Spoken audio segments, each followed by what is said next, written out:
जब अमेरिका के राष्ट्रपति डोनाल्ड ट्रंप ने भारत की इकोनॉमी को डेड इकोनॉमी कहा, लेकिन सवाल सिर्फ बयान का नहीं था, सवाल था इरादे का।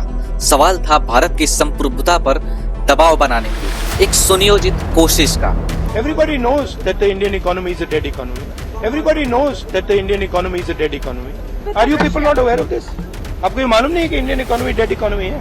कोई कंफ्यूजन है आप में? पूरी दुनिया जानती है कि Indian economy is a dead economy और बीजेपी ने इकोनॉमी को खत्म कर दिया है। और सवाल था भारत के भीतर बैठे उन राजनीतिक चेहरों का जो विदेशी हमलों को राष्ट्र के खिलाफ नहीं बल्कि सत्ता के लिए अवसर मानते हैं। जब ट्रंप ने भारत को डेड इकोनॉमी कहा तो भारत में विपक्ष के नेता राहुल गांधी ने उसे सच बताकर न सिर्फ विदेशी बयानों को स्वीकारा बल्कि वैश्विक मंच पर भारत की साख को ठेस पहुंचाई। लेकिन क्या यह सच है? क्या भारत डेड इकोनॉमी है? IMF और वर्ल्ड बैंक इन दोनों के साथ साथ पूरी दुनिया का कहना है भारत दुनिया की सबसे तेजी से बढ़ती अर्थव्यवस्था है। साल 2025 में भारत की विकास दर 6.5% है, अमेरिका, चीन और यूरोप से भी अधिक।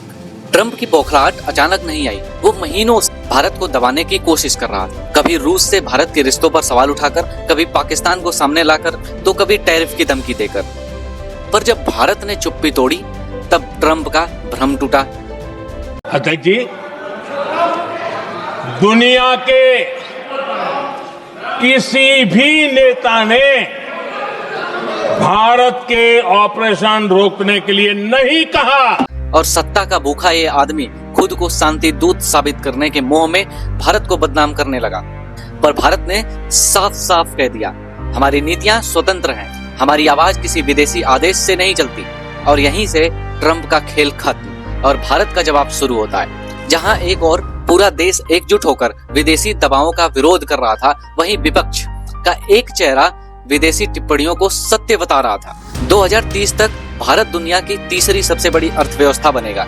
लेकिन ये केवल आर्थिक जीत नहीं, ये उन आवाजों का करारा जवाब होगा जो भारत को ब्लैकमेल करना चाहते हैं या भारत की छवि को धूमिल करना चाहते हैं। भारत की इकोनॉमी ना कभी डेड थी ना डेड होगी।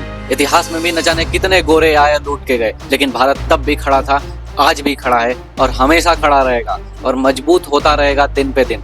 जय हिंद, जय भारत।